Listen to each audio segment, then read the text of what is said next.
Good morning, and welcome to the South Carolina Rural Infrastructure Authority State Grant Program Workshop for FY27. My name is Bonnie Ammons, and I'm the Executive Director of the Rural Infrastructure Authority. Our goal today is to provide information about our grant opportunities. We hope it will help you apply for funding that will improve infrastructure in your community.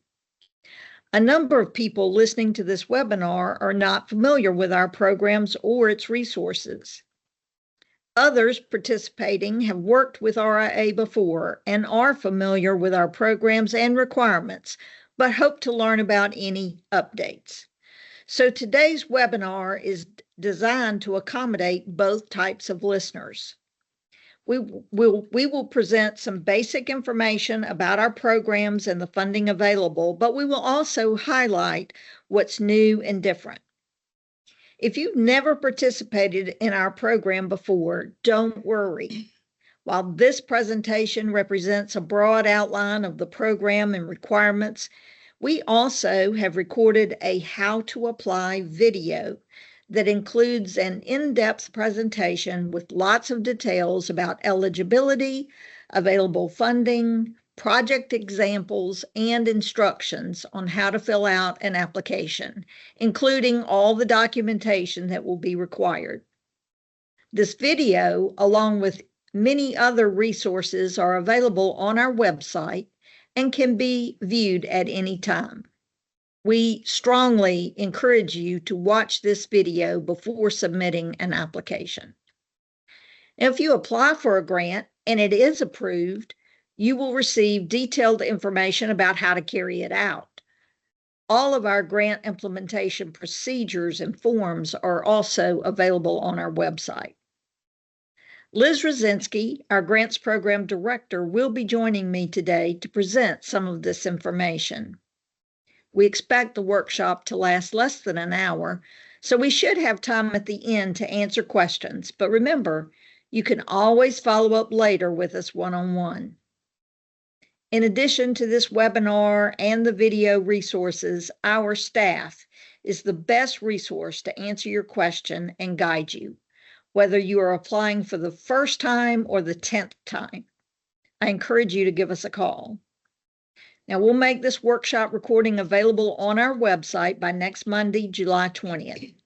You can also look for a follow-up email with a workshop evaluation link that allows you to provide input on the presentation today. Now, let me begin with a brief overview of the Rural Infrastructure Authority and what we do. RIA is a small agency with a single focus. We were created by the General Assembly to help communities with financing for qualified infrastructure. It is so important to invest resources in modernizing and revitalizing water, wastewater, and stormwater infrastructure. Why? Because it serves as a foundation upon which a community is built. It impacts the quality of life.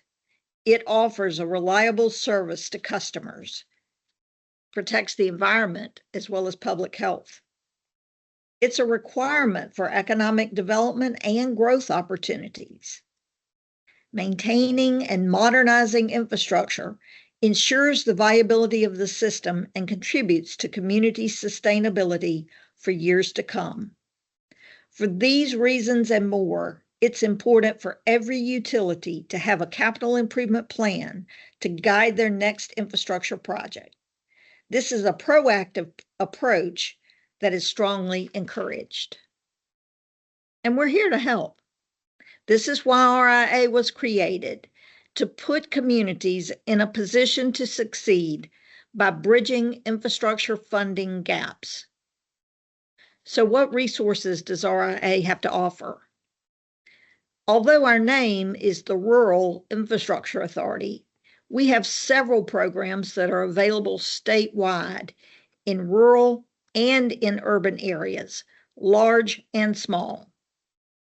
Today's webinar will focus on our state-funded grants program, but we also offer low-cost loans in cooperation with the Department of Environmental Services and we provide technical assistance to help you identify other options for financing infrastructure improvements. I'm pleased to report that every county has benefited from RIA state grant funds totaling $379 million. 2/3 of the state funds have impacted small or rural areas.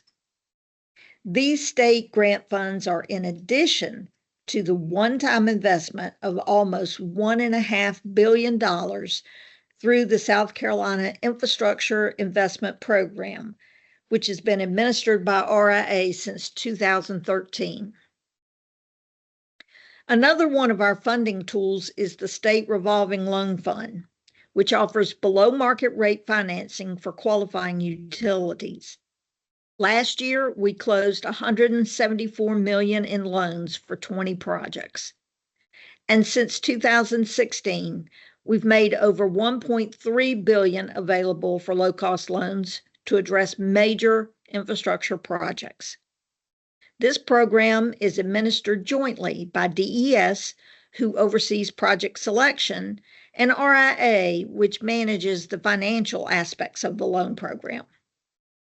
Now, you can initiate this funding opportunity through submission of a project questionnaire to DES. This form is available from the DES SRF website, which is shown on the slide.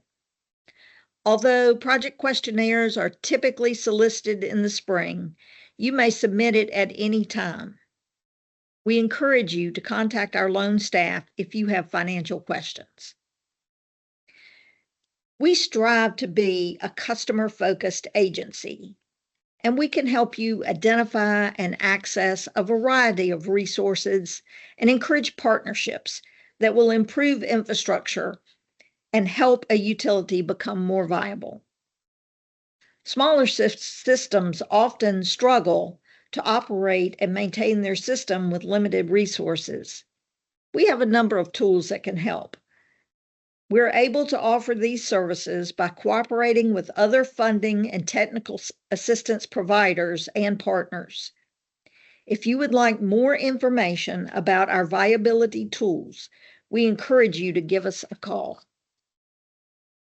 So next, let me focus on the grant programs and resources available this year, as well as updates on how to apply.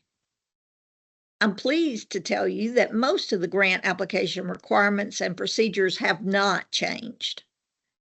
And many of you, I know, are busy finalizing your SCIP projects, and we've kept that in mind by keeping our state programs simple and not making a lot of changes. So let me highlight the key changes for this year. The amount of funding available for grants is currently estimated to be $38 million.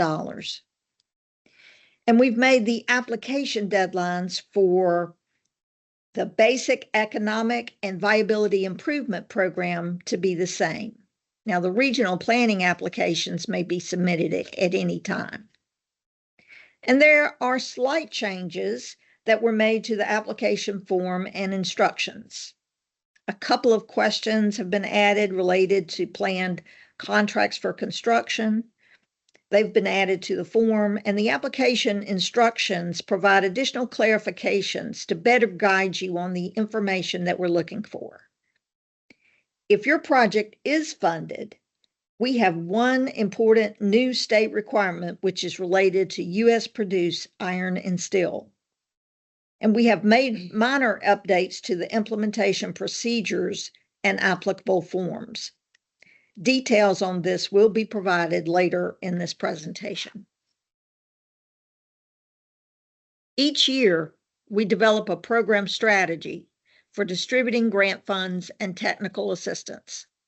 This strategy is located on our website under the State Grants tab, so you can refer to it as often as you need to. It serves as the guiding document for applying for grant assistance and details the parameters for that assistance. Most of the application requirements have not changed for this year. As I mentioned earlier, our grant program is state funded, But as many of you may know, the General Assembly has not yet passed a budget. In addition, the House and Senate versions differ on the amount of funding for RIA. Now, we do expect the budget to be finalized before we make grant awards this fall. But for planning purposes, we anticipate getting between 38 and 48 million for our grant programs. Now, this is based on the current proposed budgets. However, worst case scenario, if we remain in a continuing resolution, we will only have 27 million available for our grant programs, which will reduce the dollars and the number of grants that we can approve.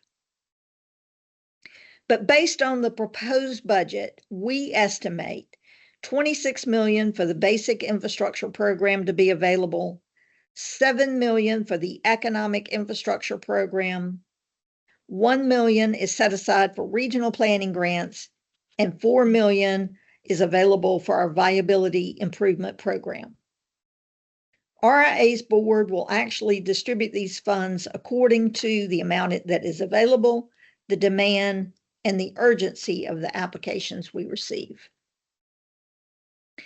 We will continue to offer 2 competitive funding rounds, one in the fall and one in the spring, with applications due September 14th, 2026, which is coming up, and March 22nd, 2027. These deadlines apply to the basic, economic, and viability improvement program. As a reminder, we're happy to discuss ideas for projects ahead of an application submission. We want you to be able to submit your best project and provide adequate documentation for consideration. Now, let me turn it over to Liz Rosinski, our Grant Program Director, to go over additional information. Thank you, Bonnie. Let's spend some time going over eligibility to apply and the various grant programs we offer. To start, let's review who is eligible to apply. It remains the same. Grant funding is available to local governments, special purpose and public service districts, as well as public works commissions. In addition, not-for-profit water and sewer companies may also be assisted with RIA funds as long as the local government, whose jurisdiction they are located in, applies for the grant funding on their behalf. And not only must the local government apply, but they must also oversee the implementation of that project. It is also important to note that private, for-profit water and sewer companies are not eligible to receive RIA grant assistance. The term infrastructure is very broad and can mean different things to different people. Our focus at RIA is strictly on water, wastewater, and stormwater. Through our basic and economic infrastructure grant programs, we can address a wide range of construction activities.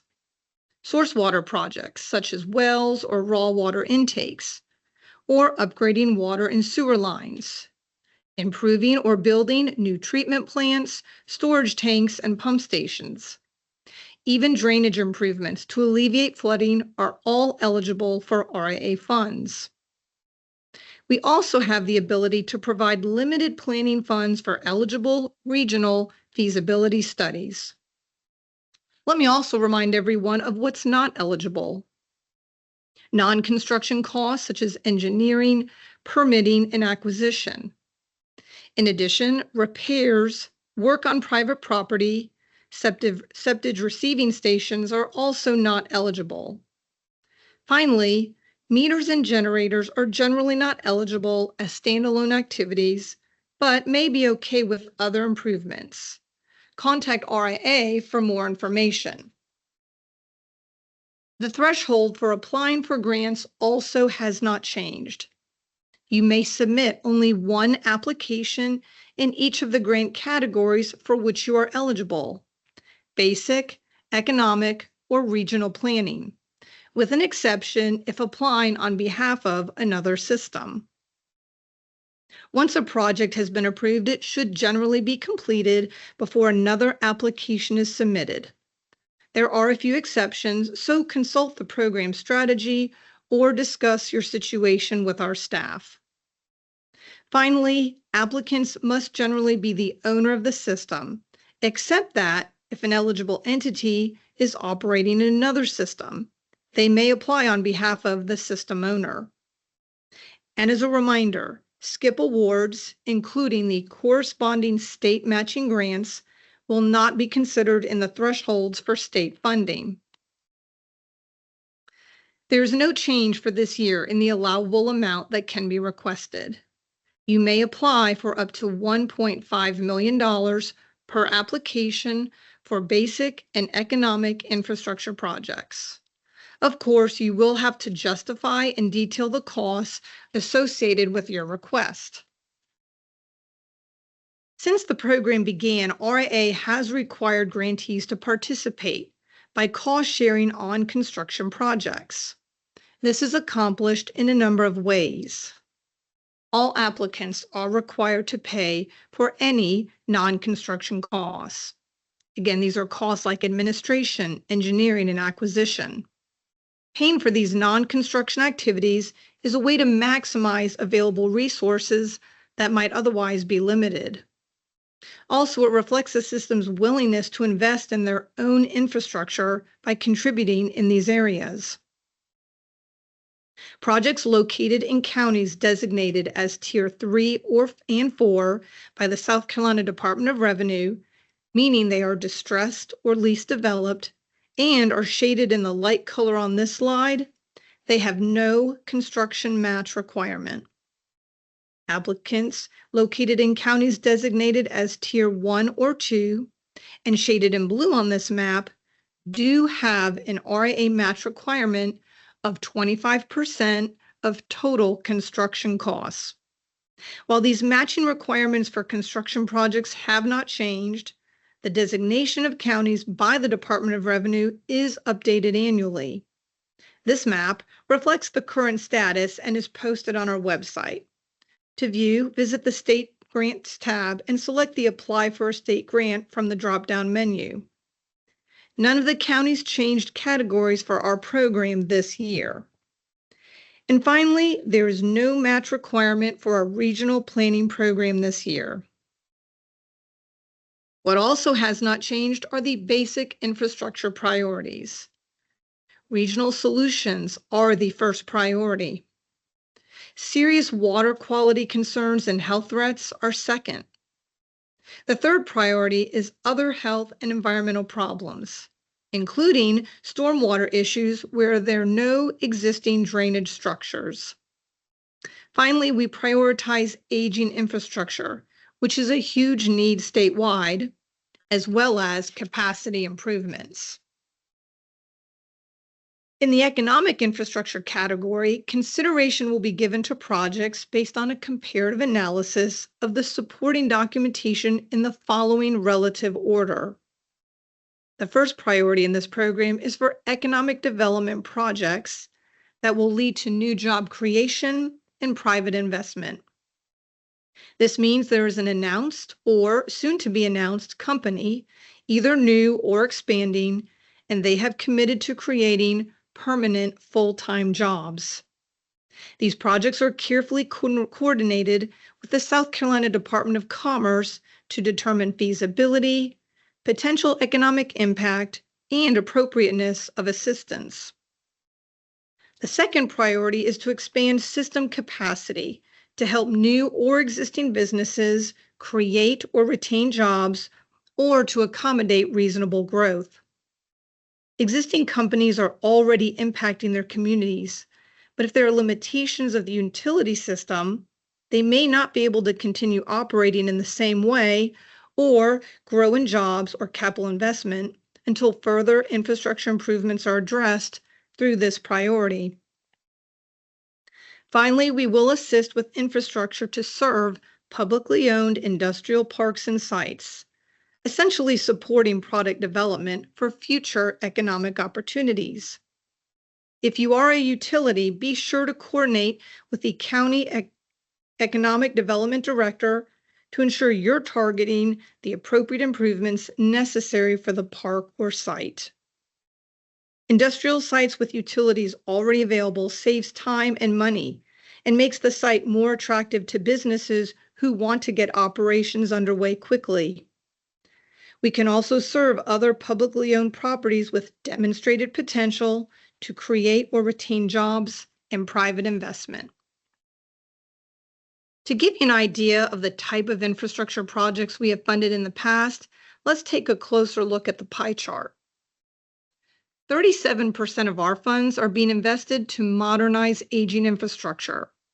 This is significant because it is not our highest priority, but is an indicative of the great need we have here in South Carolina. We receive more applications to address this issue than any other concerns. 25% has been used to address serious health and other environmental concerns. Our funds are a great resource to help set the table for economic opportunities by expanding capacity of water and sewer systems to accommodate new growth, or by providing the necessary infrastructure for publicly owned industrial sites. As a result, 32% of our funds have been used for those purposes. And we are beginning to see impacts from our efforts to prioritize regional partnerships and planning. As we often do in our webinars and other presentations we make, we like to showcase a few projects. In the basic category, we are seeing more applications for stormwater projects, and as noted earlier, aging infrastructure continues to be a significant need around the state, even as we identify regional projects or those addressing consent orders as a higher priority. The City of Conway has a current project underway to address flooding in their downtown area by installing large diameter stormwater piping. For the City of Abbeville, they are replacing cast iron water mains to address leaks, service disruptions, and resident complaints.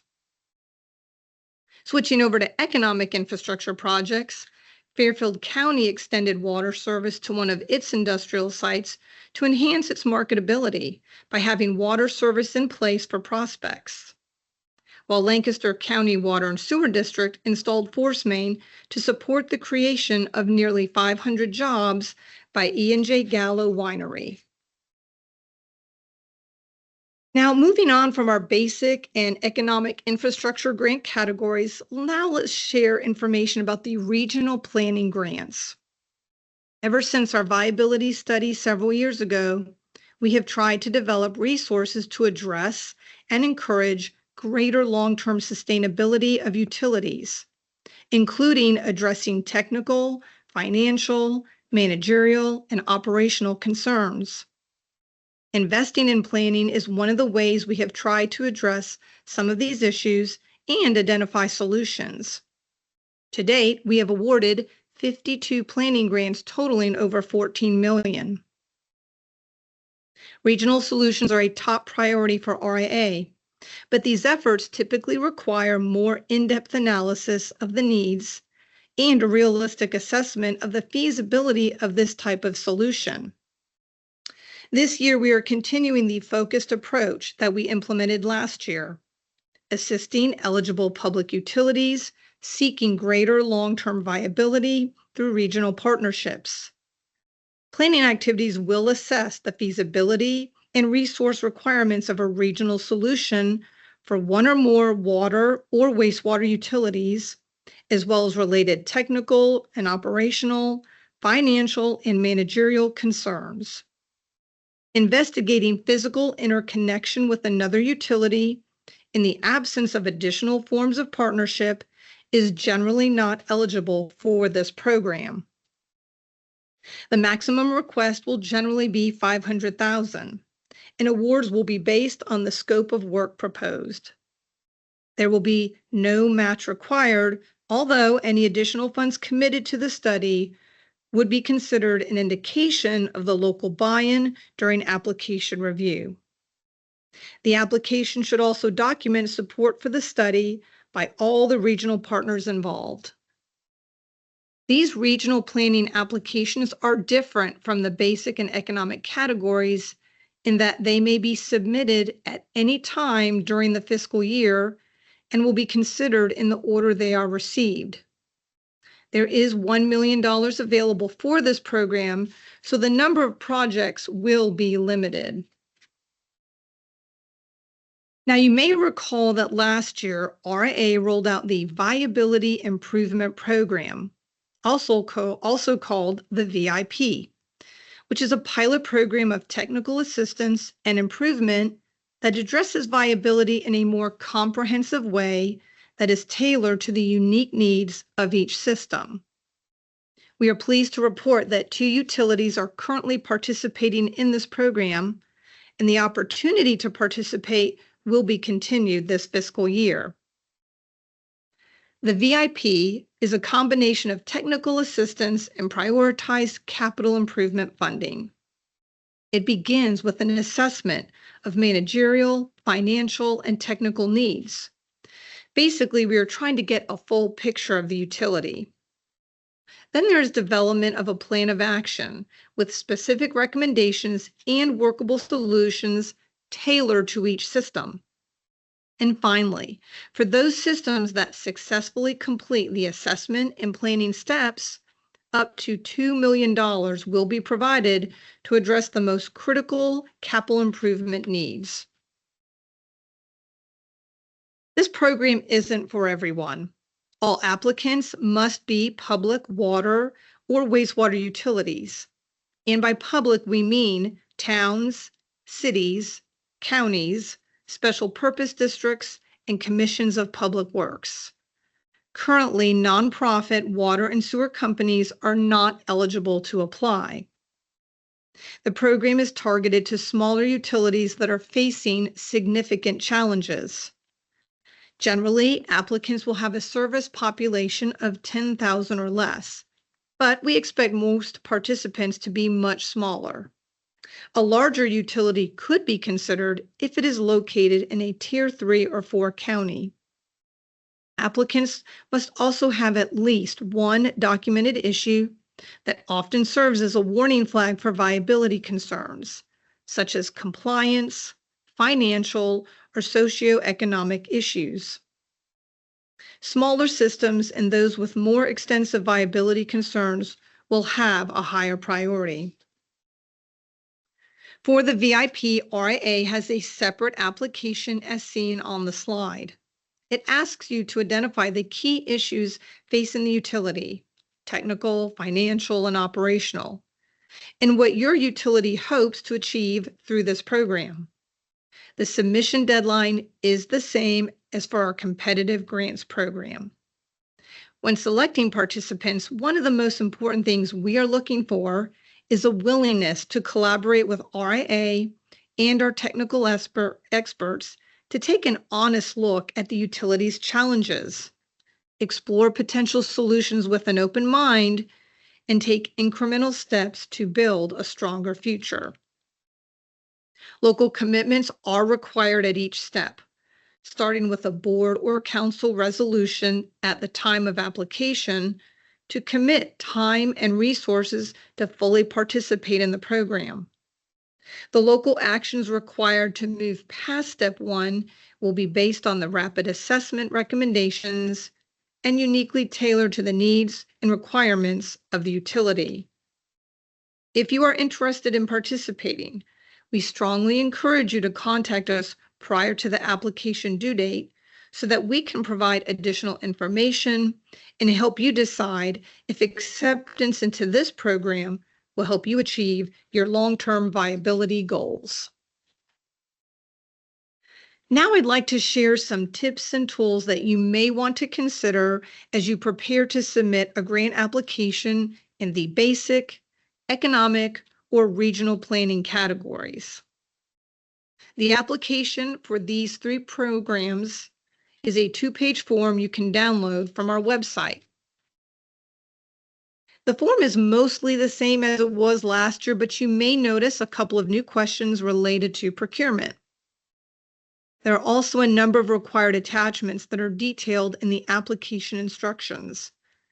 We encourage you to read all of those instructions carefully when preparing your application package, and I'm going to highlight a few especially important points now. Let's start with the narrative portion of the application.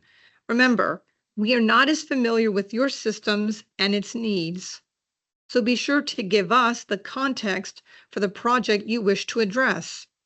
We need to understand how this one project fits into your whole system. Is it part of your capital improvements plan?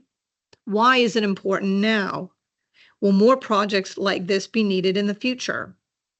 This background information will help us to understand the critical nature of the request from your system's perspective. Now, this is not necessarily a change, but instead a reminder that the utility viability tool must be submitted with the application for all applicants. That is basic, economic, or regional planning. And this was a requirement that was put into place last year. The utility viability tool can be downloaded from RIA's website. Be sure that you also complete the latest version, which was rolled out last summer.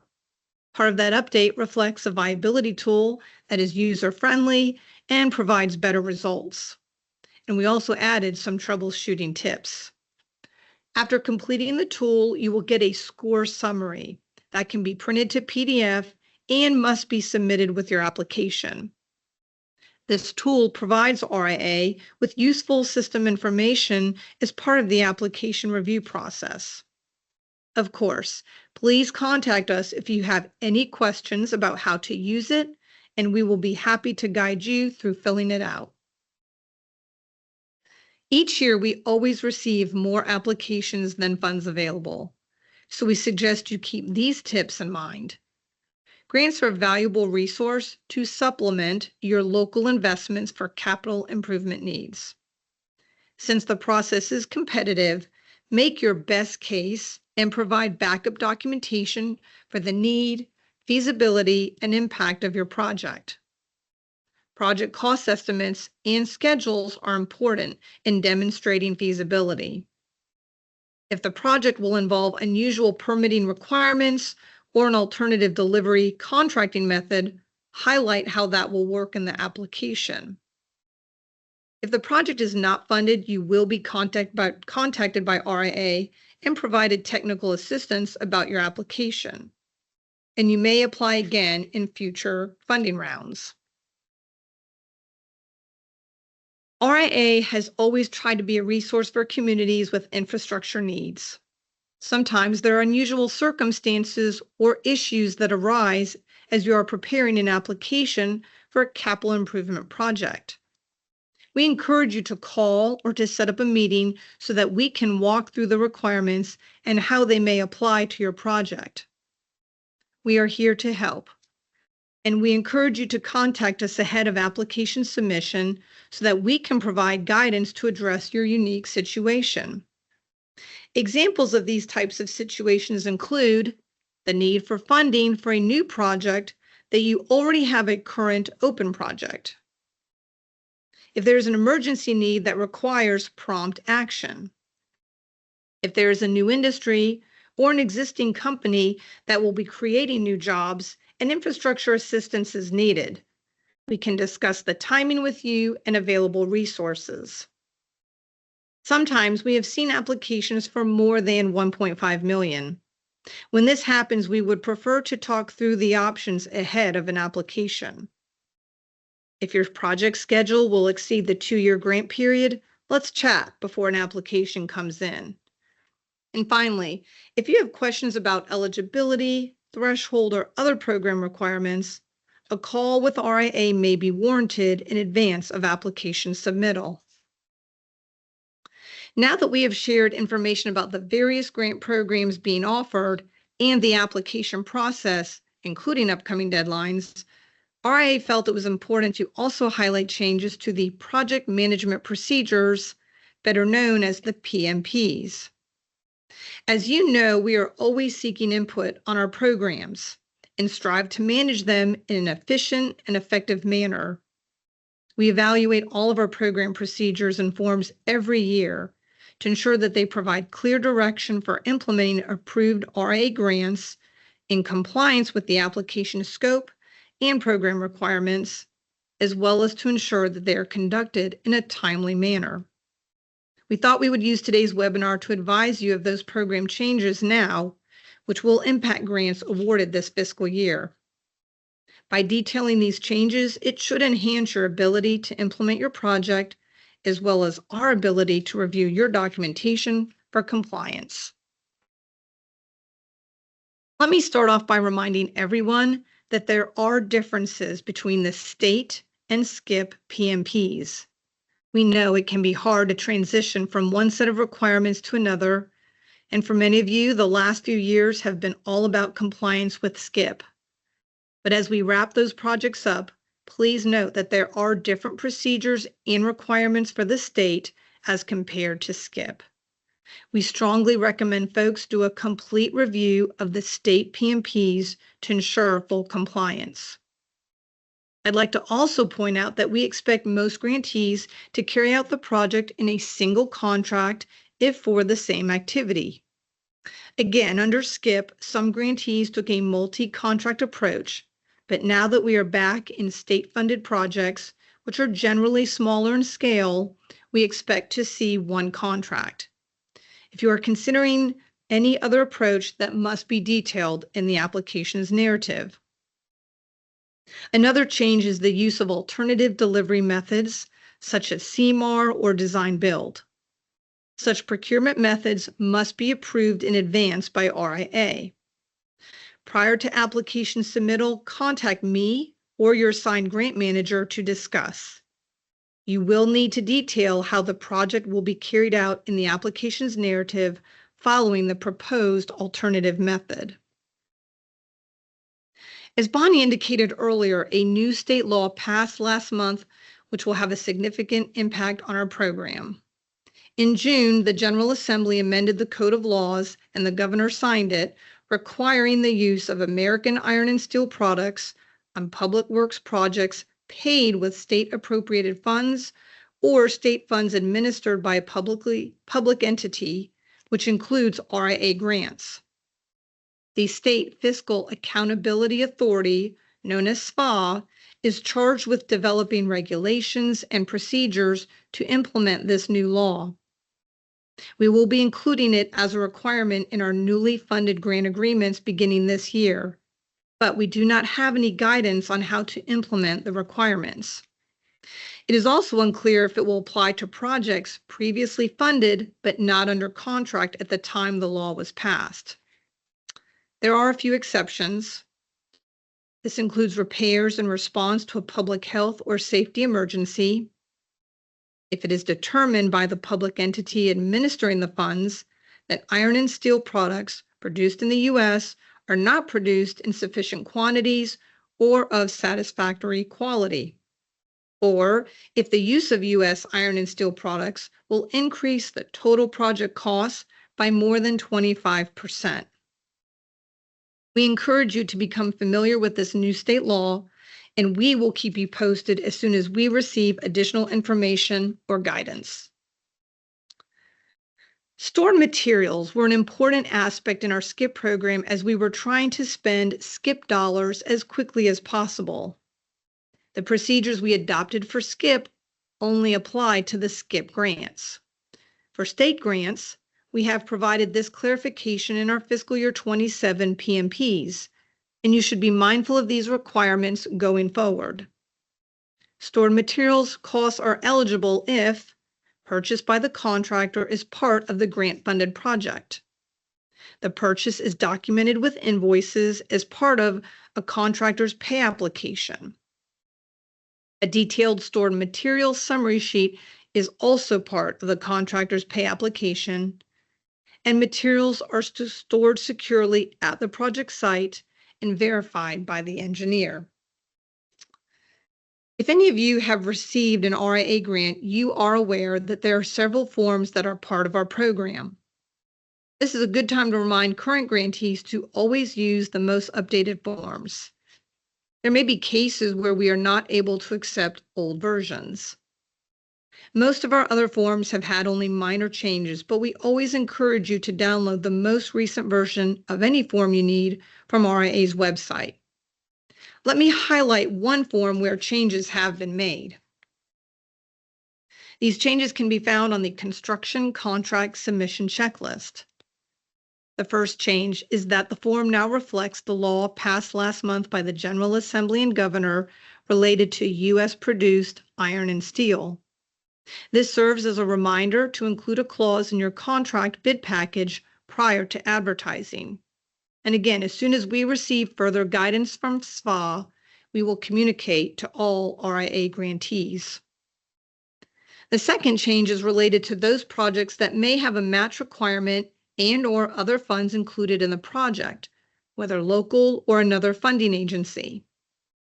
At the time of bid opening, we want to establish the draw schedule to ensure match or other funds are captured.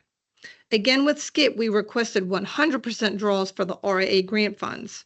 But as we pivot back to our state program, so does the pro rata draw requirement with other funding. Here at RIA, we understand that infrastructure can be complicated, especially if you are a newly elected or recently hired administrative official. So we are happy to serve as a resource to you. We will talk with you about your infrastructure needs and help you to determine eligible projects. In addition, we can help you identify and access other funding resources for infrastructure improvements. We have about a dozen folks who are available to help you and to answer your questions about our grant programs. Our grant managers are assigned regions or specialty areas so that we can provide you targeted technical assistance. We are customer focused, so please don't hesitate to contact us. And if you aren't sure who to reach out to, you can always call or email our main office and we'll get you to the right person. If you are new to our programs or you just need a refresher on how to develop a complete, competitive application, please visit our website to watch this video. The program information has been updated with the changes talked about today, but again, much of the application information is the same as last year. So as we come to a close, let me share with you a short list of all of the documents and videos available on our website for any of you interested in applying for RIA grant funds. All of the fiscal year 27 documents we have referenced today are posted on the RIA website. They're located on the Forms and Documents page under the Resources tab. You will also find information about other funding and viability resources, including the viability tool that applicants must complete. And finally, you will find some training videos, including the grants program and application video that goes into more detail about how to apply for an RIA grant. Now, as Bonnie mentioned at the start of the webinar, we hope that the information about this year's program changes was helpful. So we want to thank everyone for joining us today. We really appreciate your time. Remember to check out our website and the array of resources available to help you. And again, as Bonnie noted, the recording of this presentation will be posted to our website no later than Monday, July 20th. And also keep an eye out for an email requesting feedback about how we can improve. We appreciate your time today. Thank you.